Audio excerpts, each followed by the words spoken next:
You should not have standard pricing as a creator, as a business owner. Every single deal that you do is going to be different, and it's going to be based on the circumstances and success metrics of the organization. This is your time. How can we earn twice as much in half the time with joy and ease while serving the highest good? That is our guiding question here at the Free Time Cafe, your home for heart-based business. I'm your host, Jenny Blake. Join me for conversations with authors, friends, and fellow business owners as we explore ways to free your mind, time, and team to do your best work. Now, on to today's show. Hello, free timers. I am so ridiculously excited to be here today with Justin Moore. Justin is a sponsorship coach and founder of Creator Wizard, a school and community dedicated to teaching others how to find and negotiate dream brand deals. He has a unique perspective to how brands choose which influencers they partner with and those they will not. He's on a mission to enable creators to land 1 million paid brand partnerships by 2032. Justin, welcome to the show.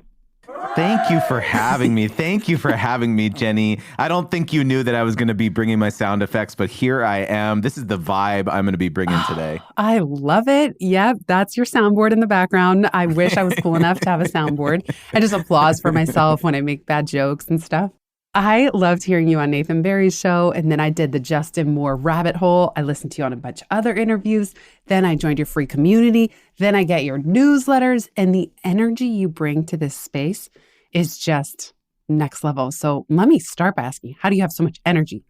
I just get so excited talking about brand partnerships. This feels like a really dorky thing to get excited about, but this is something that I have done for many, many years. My wife and I have been full-time creators for 8 years. We started our first YouTube channel in 2009. So it's been a long time that we've been living on the interwebs and sharing our life. And, working with brands has always been, number one, a very significant portion of our income as creators and business owners. But it's been the one area where I think there's a lot of myths. There's a lot of uncertainty, when it comes to actually making partnerships with brands and companies. And so I have just decided that a couple of years ago, I wanted to start creating content to educate people around the process of working with brands, because in my experience, it has always been such a mutually beneficial thing. It's been so additive to our life and our business. It's been just this wonderful experience. All of the partnerships we've done over the years have just been awesome with very, very few exceptions. So that's just the vibe I wanted to bring, because I didn't see that dialogue. I didn't see this conversation happening really anywhere on social media. I love how you've taken your knowledge and expertise in this, and then it is so empowering if you can help other creators actually earn a living from what they're doing. And one of the things that attracted me to you is that you were the first person that made it seem doable, even with an audience of a smaller size. So what do you say to the creator who, let's say they have a newsletter, and like me, might be tiptoeing around having paid sponsors for the newsletter? I know ConvertKit, shout out to Nathan Barry, ConvertKit is starting to build that into their platform, which is genius. But a lot of business owners that have a newsletter probably have an underutilized asset in a certain sense, but they're counting themselves out saying, I'm too small to have anyone pay me, or it's going to be too much work. The juice isn't worth the squeeze of what they could earn given the size of their list. So what would you say to someone who's worried about that? So there's a couple layers to the onion that I think we should peel back here. So the first one, let's talk about the mindset piece when it comes to, I'm either not big enough, or no brands or companies would really want to partner with me or sponsor me because I don't have a large reach or distribution or subscribership or whatever. That's what stops people right out the gates most of the time, right? And in my experience, the most important mindset shift that you need to have around this piece is not about how you can help brands, but it's actually how you can serve your audience and how you can serve your customers best. Because a lot of creators will think, I don't even really know what types of brands I could target. And that's because they're just trying to pull things out of thin air, or they're trying to look at, the types of brands and companies that they really like. And that can be a good place to start. But the much more empowering way to do this is to literally ask your audience about their lives. Ask your audience about what is keeping them up at night. And this is something that's called the psychographics of your audience, of your customers. So people really get fixated on demographics. So it's like their ages, their genders, their geography, and so on. And that obviously is important to a certain degree, but it's really about people's psychological characteristics and interests and behaviors and things that actually make them tick. Again, what's keeping them up at night? Where are they consuming your content? Are they in line at Starbucks and they're scrolling for 1 minute? Are they sitting down on, their casting YouTube to their TV and watching a 1 hour live stream that you're doing? Like, exactly how are people interacting with your content and your business? And asking them questions about, what brands and products are you loving and using right now that's helping your business or helping your content creation strategy and so on. And so you get these really beautiful, colorful, qualitative responses when you literally can either send a Google form survey to them. Maybe you ask on your Instagram stories or your YouTube community tab, or send it to your newsletter, whatever you do. And you could start to understand, oh, I didn't realize I had such a large segment of my audience who has this very particular issue. I actually can think of a brand that I would love to expose my audience to this particular brand because I think it's going to solve a problem from them. And so this is the positioning that you utilize. Now you feel empowered to go reach out to that brand because it's not you now saying, oh, I really love your brand. I would love to talk about it to my audience. It's no, my audience. I have data here to back up the fact that they really need your product or your service. And so this is the missing piece, is that what a lot of creators do when they try and pitch a brand is that they say, oh, I love your software tool, your SaaS platform. I've been using it for 2 years. I'm sorry, the brand doesn't care. Like, people joke they've given me this title of like their tough love mentor when it comes to this kind of thing, because at the end of the day, the brand really doesn't care about you. They don't really care about your content or your business. What they care about is, do you have prospective customers in your community? That's what they care about. And so your job as a creator or a business owner is to draw that line and illustrate to them that you are the conduit for them to accomplish that. I can confirm they do not care. I wrote to a couple brands. I was emboldened by listening to you. And then I'm sure I did it all wrong and then I bungled it. But I wrote to 3 of my favorite software companies. I was so excited. It took me probably years to get over the hump of emailing to ask. And then sure enough, all 3. It's like, wah, wah, wah. I know you have that sound effect somewhere, right? Okay, I do. Hold on. I've got that one. But hold on, Jenny. That's exactly what happened to me. Okay, but let me tell you, what we're going to do right now is we're going to turn the womp into a ka-ching, okay? Because I really want to make this tactical. You don't have to say the name of the brands that you pitched, but walk me through what was the pitch that you made and tell me why you think you didn't get the response you were hoping for. Well, I should pull one of these up. And I don't mind saying the brands. I don't want to throw the brands under the bus. Like, I genuinely love them. I probably shouldn't have started with my 3 biggest fangirl products, but I wrote to Zapier. I don't know if I did Hello Scout, Notion, and Kajabi, because these are the ones that I already evangelize on the podcast. And I don't know, I wrote to them. I did say, I love your software. I said, I've already sung your praises on the podcast. My audience is small business owners so maybe I did connect it that they're the target audience and would benefit from the software. And then I even linked to them where I had mentioned them previously. Mm-hmm. But in all 3 cases, something must have been missing. And I'm so glad you're here to give you the tough love, because I think I also didn't email the right person, which I know you talk about, because I didn't know how to find that person. And I did say, hey, I heard you're advertising on this other podcast that's related to mine. So I also tried to pick brands that I knew were running ad campaigns, but they all just gave me the generic, if any reply at all, just the generic. It wasn't even specific to my pitch. It was just yalla bye, as my Lebanese husband would say. Got you. Okay. All right. So you cool if we workshop one of these right now? Sure. Okay. All right. So while you were making that description, I pulled up Zapier's Instagram page. Okay. And what I wanted to do while I was listening to you make this description of kind of how you pitch them was understand, how was Zapier marketing in Q1 of last year, or 2022, essentially? Okay. Because if you were going to be pitching Zapier right now, we're, the date of recording, we're in mid-October, basically. If you were going to want to forge a partnership with Zapier right now, you should not be pitching holiday campaigns, because in all reality, we're already several weeks into Q4. If they're going to be doing any Q4 or holiday campaigns, that planning and that budget allocation probably happened 2 months ago. Okay.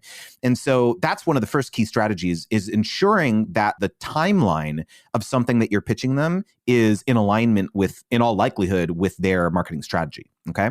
And so what I did is what I love doing is I love using Instagram as a research tool because you get a window into what these brands and companies, like their strategies on a year over year basis, because most people think that brands reinvent the wheel every single year when it comes to their marketing playbook. And that could not be further from the truth. They're going to be like, what were we doing last January? Let's go dust that off and run it again, right? Maybe we'll do something slightly different this year. But generally, they do the same thing every single year. And so what I did, Jenny, is I scrolled back and I found a post that they made on January 3rd, 2022. And it says, how to automate your work in 2022. So it's basically this initiative, it's almost like new year, new you, New Year's resolutions, like stop doing repetitive stuff, got to focus on your zone of genius. It's like kind of like a short form TikTok-y Instagram Reels type video that I'm looking at right now. And so knowing this, let's say that you were going to be pitching them for Q1, which you could still do, by the way, Q1 2023, you can say to them, the pitch becomes, hey, Zapier, or, hey, name, right? I saw that you were running some campaigns and doing a content strategy all around how to automate your work in 2022, kind of for a New Year's resolution type thing. I was wondering if you were going to be doing that again this year. I would love to have your head of product or head of marketing on the podcast. I would love to do some newsletter blasts with you, talking about how Zapier can help you enable your true genius and yada, yada, yada. I could do a joint webinar with your team. I could talk about my book. I could talk about how the tools and how I help people systematize and processize their businesses, et cetera, et cetera. We can repurpose some of the content if you'd like for paid advertising. Let me know if you're free on Thursday at 10 a.m. to talk about this. Where's my soundboard? I love this. There we go. That is the pitch. My goodness. Hold my laptop while I go transcribe this exact part of the podcast. Now we know my homework. I got to send them basically this message and see what the uptake. Okay, the next inevitable question I have, and another thing that really holds me back, is having no clue how to price something like what you just described. And I'm sure I'm skipping a million steps, but it's a big area of intimidation and uncertainty. And especially pricing something, again, where I feel like I'm coming at it with a smaller audience. Because let's be real, if I had a 10 times bigger audience, they'd be pitching me. You know what I mean? They're the ones knocking on my door. But when we're the smaller creators, it's a little different. And so just walk me through, how do you even price? I know we need to ask about their goals for the campaign and all that, but where do you even start with the pricing? All right. It's a really great question, Jenny, and I'm really glad you brought it up because this is, again, one of the things that prevents folks from reaching out and pitching these partnerships because they're scared of a positive reply and be like, oh yeah, this sounds good. How much is it going to be? And people are like, I don't know, right? Let me give you a very simple framework here to understand how to approach these types of conversations. So when a brand wants to partner with a creator or a business owner for promotion, there's always 100% of the time, not 99% of the time, Jenny, 100% of the time, brands have three goal types in mind with these collaborations.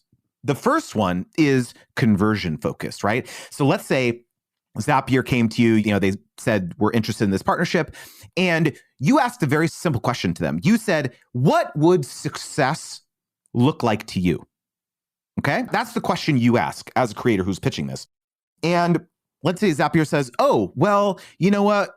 Our big goal for Q1 is just driving trial signups. Like we have this new promotion we're running. It's going to be 14-day free trial or a certain amount of zaps per month or whatever. It's like, above and beyond what you normally get. That's our big initiative right now because we're really trying to drive top level acquisition of customers. That's what they say to you. Okay. So what you propose to them is going to be very different than if they said, oh, you know what, Jenny? Let's say it's the VP of marketing. I listened to your free time book. I listened to Pivot. Like, you are amazing. You're exactly the type of brand ambassador we need to be, aligning ourselves with as a company. We'd love to do a webinar with you. We have our own Slack group where we have our top customers, yada, yada, our enterprise customers. We'd love to kind of do a newsletter, guest post or something on the Zapier blog. Like, that's what we're most excited about. And so your pricing has to be vastly, vastly different if they say those two things. So I kind of glazed over the middle goal type, right? So the first one is conversion. The other one was brand awareness. And then in the middle, you've got this tactic called content repurposing. So oftentimes brands will want to work with creators so that they can get amazing content, or in your case, you've got your podcast, maybe an audiogram that they could maybe repurpose on, Zapier's Instagram handle, or embed on their website, or maybe use it for paid advertising, right? So that's very, very valuable to be able to get content like that, to be able to augment their content strategy, right? And so in all of those different scenarios, your pricing has to be vastly different. In the scenario where it's conversion focused and they're saying, hey, we want to acquire customers, that is going to be the most difficult to negotiate because the brand is beholden to a set of internal, what's called CPA, or cost per acquisition metrics, that it's going to be hard for you to be like, hey, you got to pay me 10 grand or whatever it is. And they're going to be like, well, you know what? Like, we're assuming that, let's say, X thousand, tens of thousands of people download this podcast episode or open the newsletter. Of that, we think, 3% is going to sign up. And of the 3%, maybe 25% of those people are going to convert to a paying customer. So let's just say it's going to be 100 customers, and the LTV, or the lifetime value of those customers, is going to be $100 over the course of that. So it's like the LTV times the number of customers that you've acquired during the trial. That is the max they're going to be willing to pay you, Jenny, right? Because that is the math that they have, that napkin math that they're working with on their end. And so contrast that with the brand awareness play, where you're doing the webinars, you're doing the guest blog posts, and it's just more of a general alignment with a best-selling author and, someone who they really believe aligns with the mission and values of their organization and their service. Like, that is priceless. Okay. And so that, VP of marketing or the partnership manager, whoever you're talking to at the brand, they are not going to have the same set of like conversion focused metrics, success metrics, that the general partnership, like high level alignment of just being connected and associated, being able to say that you're one of their ambassadors, right? And so your ability to negotiate in those scenarios is just vastly, vastly improved. And so, I do have a lot of frameworks and methodologies and calculators in my courses and all this stuff. But like, the most important thing to discuss here is that you should not have standard pricing as a creator, as a business owner. Every single deal that you do is going to be different, and it's going to be based on the circumstances and success metrics of the organization. We'll be right back just after this.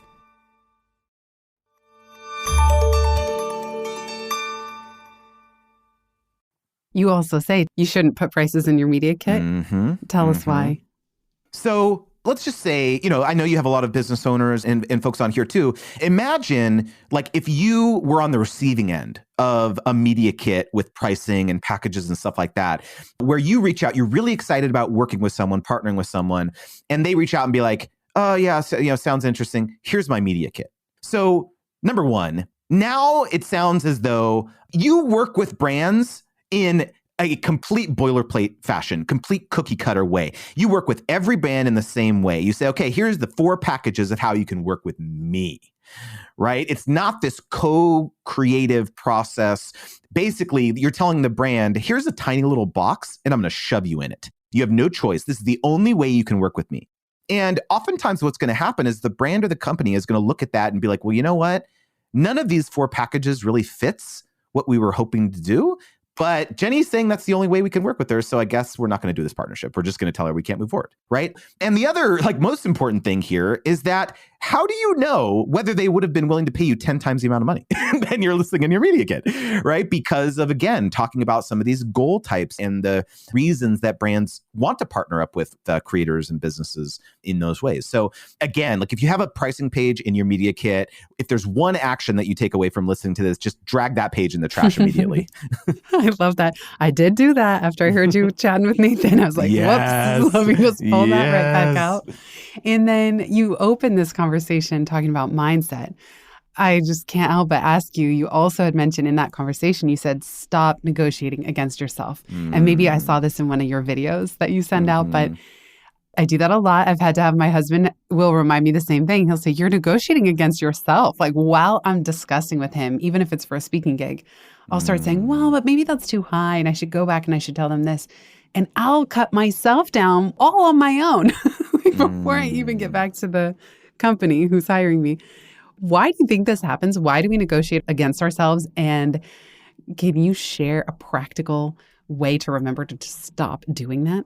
A lot of it is rooted in a mindset of scarcity more generally. For creators, for business owners, we feel as though we are in this cutthroat competition with our peers, our competitors, right? And it's like, okay, if I don't give this brand who wants to partner with me or this company a great offer, they're just going to say no thanks and they're going to move on to someone else. And I'm going to miss out on this opportunity. Maybe it's a dream brand or a dream opportunity. And I just don't want to miss out on this. But the most important thing to think about when it comes to, negotiating your worth and not negotiating against yourself is this concept called your BATNA, which is your best alternative to a negotiated agreement. And this concept was developed by a Harvard professor named Deepak Malhotra, and it's really brilliant. So both parties in a negotiation have a BATNA. Okay, what this means is that if you are not able to come to this agreement, what are your alternatives? Okay. So for example, let's say that you're negotiating for a speaking gig, right? Let's say it's a very prominent productivity conference. I don't know. I'm just making this up here. Okay. Like if I was the conference organizer, they're going to think, okay, if Jenny turns us down and we really want to have something about the concepts that she discussed in her books or something about free time or systematizing, setting delegation, setting up SOPs in your business, like we really want to have a track on that here. And Jenny is the expert on this. And if you say no, they're screwed. They're going to be like, okay, well, yeah, we're going to have to go. We're going to have to find someone else. Maybe we can go find a Notion productivity expert, or we can go blah, blah, blah, blah, blah, right? There's other alternatives, but there's no one like you. That you have cornered this market in this particular thing, right? And so the other analog is like if you are just a creator and you create content in a very particular specific niche, and one of the motivations of the brand actually partnering with you is that they want to generate content, right? They want to get compelling content that they can repurpose and run ads with and all this stuff. If you say no to them, they are now going to be faced with the situation of being like, okay, I guess we got to go like hire a production company. We got to go hire some actors, some actresses to star in this. We've got to pay someone to edit this content. And then, you know what? We got to go pay Facebook and Instagram or YouTube to run this ad. Contrast that with, having organic distribution, which is what creators do, right? You are the creative team. You are the production team. You are the editing team. You have a marketing channel, right, to serve this content to, right? And so I think a lot of times we forget the tremendous value proposition that we are offering to brands, to companies, to partners. And we just gloss over all of these things that are just second nature to us. But we all think that brands and companies have this stuff figured out. And believe me, they do not. And so the real tactic, like very simple tactic when it comes to negotiating this type of stuff, is to tell the brand or the company, the investment to work with me is going to be X, and then you shut up. You lean into the silence, you don't say anything, and you just see what they say. Sometimes it's intimidating to put these courageous numbers out at the edge of my stretch zone, and then they ghost me, or they say no, or they say that's way out of our budget, and it stops the conversation cold. And therefore, I had this chat with my friend Jaquette. I'll link to that episode in the show notes. It can be so perplexing to land on any numbers at all. We don't want to take one rejection or one person ghosting as a sign that our pricing is incorrect. We just might be out of their budget, but it's so hard to know that. So one tactic that I think could be very helpful for you in this. So first of all, let's back up with the mindset stuff here. Like a lot of times when brands ghost you, what creators do, or what, in your situation, you instantly turn inward, right? You're like, okay, was it too much? Was it not enough? And are not taking me seriously. Like, do they think I'm an idiot? My pitch sucks. Like a lot of times we look in the mirror because we think it has something to do with us. When in reality, look at it from the flip side, from their situation. Perhaps the conference organizer or the brand or company, whoever you're talking to about partnering with, who knows? Maybe they were super early in this process and they were really more coming at you from a tire kicking perspective. And they're trying to understand, okay, we've got a budget for speakers of 100K or whatever. And we're going to go around and we're going to see kind of get people's rates, like see, we got to Tetris this budget and figure out, who we can kind of move here and substitute this person. And, can we get this person availability, right? So a lot of it is this game from the brands or the conference organizer's perspective where they're trying to make it all work and fit. It's not a personal thing. It's not that you suck. It's just that there's all these other dynamics at play because it's not just about you. And I think that that's a really important thing to remember. The other thing too is that likely there's lots of other internal stakeholders that are involved with these big decisions, right? If they're going to be paying someone 5 figures or 4 figures even for a partnership, it's not just them. They have to talk to their overall marketing team. Maybe they spent a week gathering rates from 20 different types of people that they could partner with. And then the all hands marketing meeting where they're going to discuss all this stuff isn't for 3 weeks. Not to mention if the brand has an agency that's involved who's actually running point on a lot of this stuff, right? Maybe your contact's out of office, they're sick, right? There's been a death in the family. Like, I cannot tell you, Jenny, I have done over 1,000 sponsorships in my life between my wife and I and our creator platforms, but also through an agency that I ran for many years. So like, I cannot tell you, like, this is the norm. It's actually this stuff that is the reason that you're getting ghosted and not getting a response or hearing back, no, we can't afford you, whatever. It's because there's just other dynamics at play that have nothing to do with you. Like, you cannot let that erode your pricing power in the market and erode your confidence in your value proposition as a creator, because again, the vast majority of the time, it has nothing to do with you. So that's number one. Let's put a pin in the mindset stuff for a second here. But more tactically, let's talk about like, how do you actually know, you never know, like, okay, I don't want to go in too high. I don't want to go in too low. So one tactic that I found to be very helpful over the years when you're on a call or having a conversation with a partner or conference organizer or whatever, is to say, hey, you establish the rapport, you ask them questions about, what are you trying to accomplish with this organization? Tell me about the attendee psychographics, demographics, profile, like, is this C-suite? Is this, types of industries, right? You're asking these questions because number one, what does that illustrate to them? You illustrate that you care, right, about the outcome of, attendees are going to be really excited about your presentation. You care that this conference is going to be successful for them and so on. But you can say things like, I want to make sure I'm really invested. I'm really excited about this potential opportunity, about partnering for this. Typically what I like to do when I put together proposals and send over engagement proposals like this is I put together a couple different tiers of, what is possible. And do you have a sense of what those 3 budgets would be? Because I want to make sure that we are in the same ballpark and you have an understanding of all the different things that we could do together. And so what this does is, rather than being like, what's your budget? Because a lot of brands will be like, well, you give us a number, right? Or companies, right?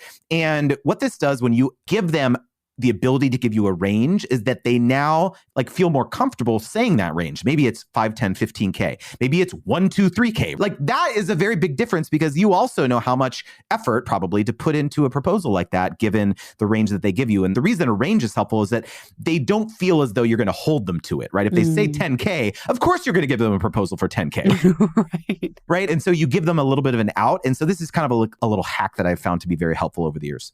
This is awesome. Thank you so much. This is why I was so happy to have you on, because I just love all your tactics and frameworks and love the way your mind works.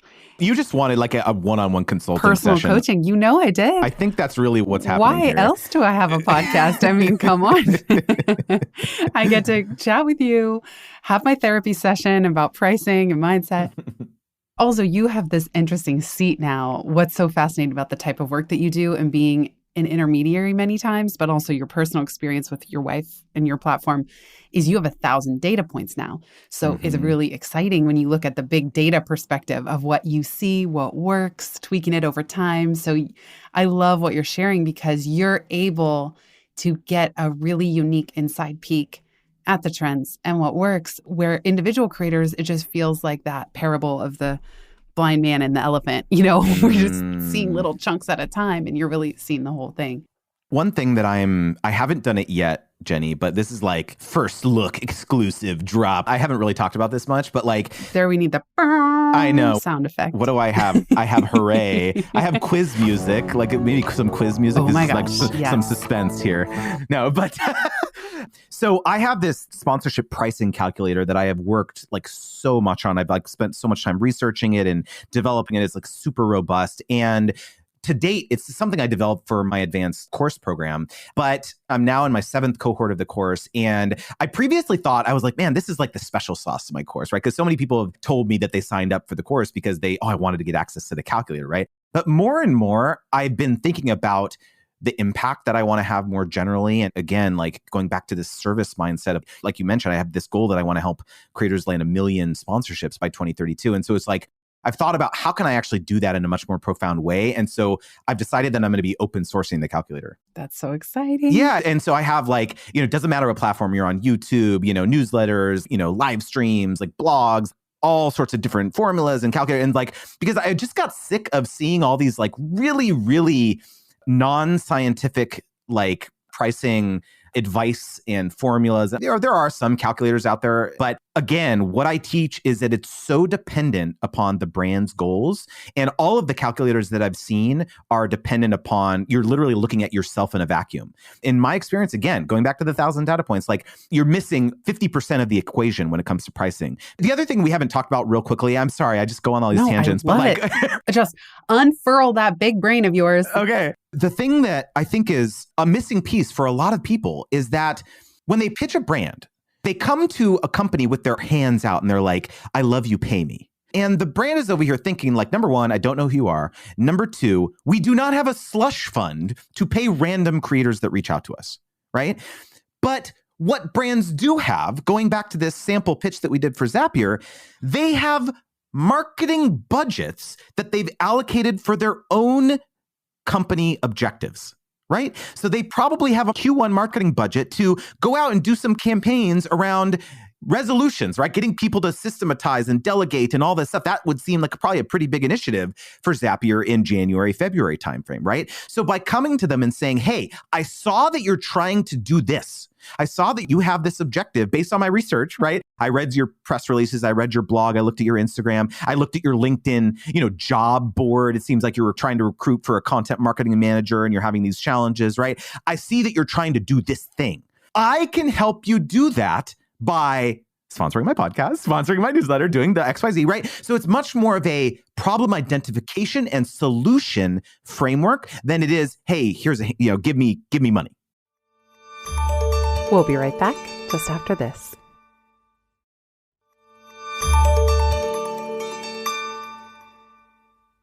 I love how you said they don't have a slush fund for creators who love their company. Duh. Why didn't we think of that? That is a great point. And I just love hearing your phrasing and your framing. You mentioned something as well that really stuck out. You were talking about the effort and that the creator also needs to know that it's going to be worth the effort they're going to put in given the budget or what they'll yield for the campaign. On the flip side, you talk about for the brand, be really easy to work with, like make things easy to execute. And I can say from already experimenting with podcast swaps, there's a zillion moving parts, even when it's unpaid, even when it's essentially a barter. So I'm really curious, maybe you can let us in on certain process pieces that like, what are the big mistakes that creators make when they're setting this up? Because it would be real easy to have this spiral into 100 micro steps for one partnership. And then as soon as you land more than one, the whole thing falls apart and the owner's the bottleneck.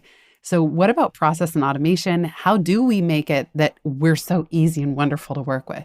All right. Well, okay, we're getting deep here, Jenny. Okay, so I'll try and keep it like somewhat surface. But okay, so I have a framework that I've developed called the sponsorship wheel. It's an 8-step framework that breaks down exactly how literally every single sponsorship that you're going to do will be executed. The first step is the pitching phase. So this is the stage where either the brand has reached out to you and they're saying, hey, we want to collaborate with you, or you are the one reaching out and pitching something, right? Because even if the brand is reaching out to you, you still have to pitch them. You still have to say, oh, this is exciting. Here is what I can do for that in exchange for money, right? And so a lot of people don't really think about that as a pitch, but it is.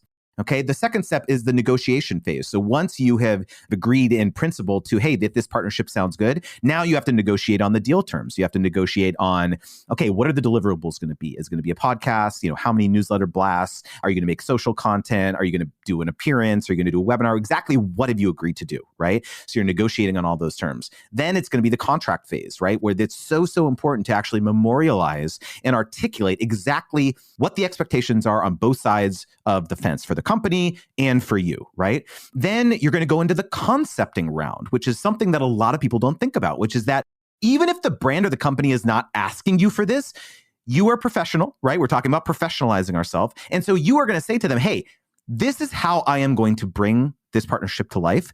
And what do you think about that? Please give me feedback on that.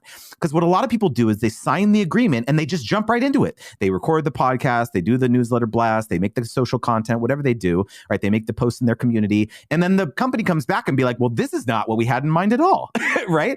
And so like you have to avoid doing all this busy work by being more organized and saying, hey, it doesn't have to be long, 2-3 sentences. Here's what I would like to do, and allow them to provide some feedback on that, right?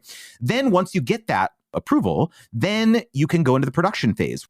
And it's funny. So this production phase and then the next phase, which is the feedback round, these are the two phases, in my experience, where the brand will ultimately make the decision of whether they want to partner with you again or not in the future. Because when push comes to shove, every partnership, you've probably experienced this, Jenny, like things come up, right? Things come up that aren't anticipated. And so you have to just make the determination, okay, like, am I going to charge the brand more money for this? Am I going to just do it for them to be nice because I see a long-term, relationship possibility? Right. So it's like understanding that, the brand is going to be coming back with feedback and you're going to maybe have to revise it. Right. How do you actually build language into the partnership to ensure that you're not doing a bunch, there's expectations aligned about what is an acceptable form of feedback or revision requests and so on. And then after the feedback phase, after they've given you the feedback and say, hey, this sounds good, then you're going to go into the publication phase where you're actually going to publish, the asset, you're going to send it out, you're going to post it on social media, whatever. And you have your own checklist where you're saying, okay, I'm making sure this is the approved version. Sometimes, you'll get to V5, V6 of these things that you're creating. And then you're making sure you're posting the right one. All the tracking links are properly placed. To you as a creator, you may not, for example, like I can't tell you how many times this has happened where, through our agency, we have gotten the contents created and then the person posts it and they either don't link the right tracking code, they don't make it clickable, right? Like let's say on a YouTube description box, right? Where you can't actually click it out, or they just become unresponsive after they publish it, right? And like probably within the first 48, 72 hours for certain types of content, the performance window where you're going to see a lot of traction on the content. So if you can't get a hold of that person, if the link is wrong, like that can render the entire partnership moot, right? Because you can't track the performance of it, right? So of course the brand's not going to want to partner with you again. And then the final phase of this, Jenny, is the analysis phase, this is where most people think like, oh, okay, the the company is just going to ask me for like, what kind of metrics, opens, clicks, screenshot of YouTube analytics or downloads on a podcast, whatever. And so I'll just send them a screenshot of that and we'll be good, right? Some brands will say, okay, yeah, that sounds good. But because you're a professional creator, Jenny, you have to be putting together your own, what I call post-campaign reports, right? Not only provide them quantitative data, but also qualitative insights into, oh, I got these DMs or I got these emails from my audience after I made that post. And they said, oh, we wish you could have talked about this other feature benefit of the product. Then guess what? You can use that feedback to then pitch them on the next idea. And that's really the whole essence of my framework is that, this is not a horizontal timeline of you working with these brands. This is a wheel because the moment that you get to the last step, the analysis phase, you now have to pitch them on the next idea because that is how you transition these one-off partnerships into recurring long-term relationships. So good. Love the sponsorship wheel. This is epic. Thank you. You're leaving me speechless. Like there's so much juice that I'm like, Jenny, you there? Yeah. Am I here? I'm here. I'm processing. I'm taking it all in. And well, like you said, then we see certain brands. I mean, maybe someone like Athletic Greens is a set it and forget it once they find a podcast they love, like Tim Ferriss. But that's such a fruitful relationship or a greenful relationship for both sides where Tim has had years of their brand partnership. And I don't know why it took me 5 years to order Athletic Greens, but I get it now thanks to hearing it on a podcast. And it took that long. So it still must be working for Athletic Greens to even have a partnership that long. But that seems like it really fits that ideal you described right at the beginning where it's just a win all the way around. I love that you brought this up because smart brands understand that there is a halo effect to this type of stuff, right? Because how often are you listening to a podcast or you're watching a video on YouTube or something and someone talks about a product or a service? You don't click their tracking link oftentimes. You go and you open up a new tab in Google Chrome and you're like Athletic Greens or whatever, you're Googling it, right? And researching it, looking at the company. So there's so much research that actually happens behind the scenes or kind of off of the creator's platform. And so it is actually your job to educate the brand about this type of thing, about the halo effect and about the fact that brand awareness and lending your name and likeness to a partnership, there's value in that beyond the actual concrete conversions that they're going to be monitoring on the tracking link. Not every brand is going to understand this, and that's fine. But your goal, if you do believe that your specialty is really kind of more of these high-level brand awareness plays, then your goal is to find the brands that care about that as quickly as possible and stop talking to the brands that care about the conversions and only that.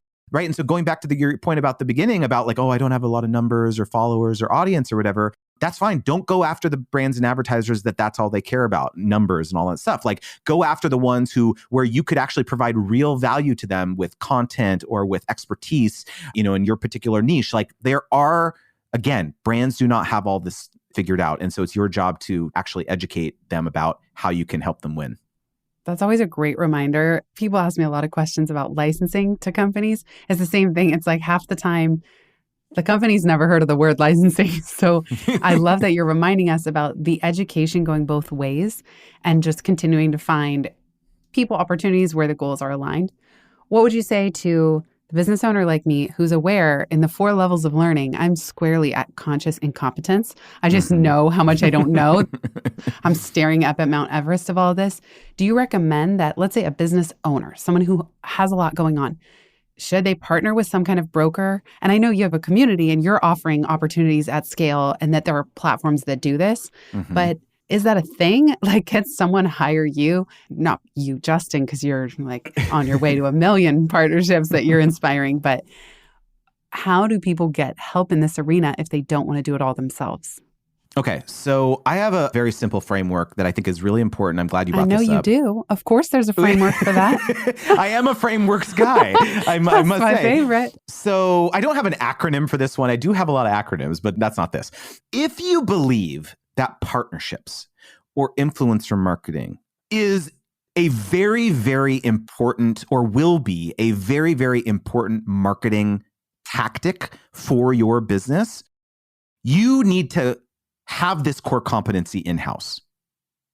That is my opinion. Because if you are a giant conglomerate like P&G or Unilever or whoever, they have these agencies on retainer who are handling all these partnerships with them because they don't want to touch that. They're doing out of home. They're doing billboards and bus benches and print and broadcast TV and all this stuff. And or TrueView ads on YouTube that, and then they're working with creators. That's like a very small sliver of what they're doing.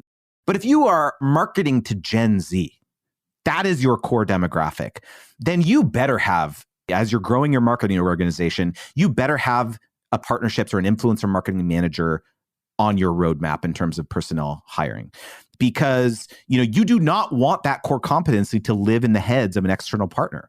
Yes, maybe an intermediary step is to have, someone come on and you're going to pay them either on retainer or there's a broker or whatever to actually handle these partnerships for you. That's fine. But the long-term plan, given your customer focus, if that's important to them, then you need to be having this competency in-house.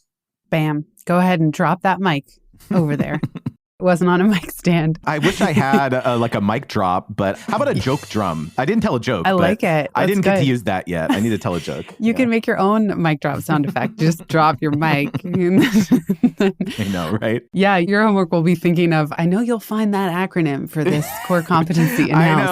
I know. Or a good metaphor. I feel really bad that I used so many sound effects. I wasn't planning on it. I love them. This is the most exciting episode of Free Time to date. So thank you. Oh my God. All right. Love to hear Both your it. knowledge, your energy, and then the soundboard. I mean, icing on the cake. I'm telling you, you left me speechless. Like, this is very rare that I just straight up don't even know where to start to respond. I'm like tongue-tied. This is really so fun. I could just chat all day. Thank you so much for sharing as generously as you do with me on other podcasts that you're on. It's really incredible. The last question that I always ask is, if you could give business owners permission to do something differently or drop something altogether, what would it be? I have a graph or a chart that I'm looking at right now, pasted on the wall of my office. And the title of the chart is Who Americans Spend Their Time With by Age. And it is a bell curve, if you can imagine. And the very peak of the bell curve is between 30 and 40, basically 35 to 40 is the top, right? And the chart is time spent with children. I have an 8-year-old and I have a 5-year-old. And I have been someone who's been very, very driven throughout my life, always focused on what is next. And when I saw this chart, I was so struck by it because it made me realize that, like, I've been so focused in my life on the next like step, like where do I want to get my business? Where do I want to get my life, finances, or like hiring people or all this stuff, right? And it was a really stark reminder for me that like the prime of our working life for most of us, probably most of us listening to this podcast, is right now, probably, right? Or in this window, right? And the people in your life, you know, who are most important to you, whether your kids or your friends or other family members or whatever, that chapter will be over before you know it. The permission that I want people listening to this to have is that it's okay to literally just take a breath and think about the present moment. And when you're on the floor playing with your kids or playing with your dog or like, you know, out and spending time with friends or whatever, you don't need to think about all the things that you need to do next because you'll get that done. Like you're going to get it done, right? We're all professionals. We all have businesses. Like we all handle it, right? And so you don't need to always be thinking about it. It's okay to just be present for this moment. What a beautiful reminder. Thank you so much, Justin. Where can people find you? Tell us all the places, all your gems, all your frameworks. Where do they live? Of course. So as you mentioned, probably the best way to keep updated on everything I'm doing is my newsletter. It's creatorwizard.com/join.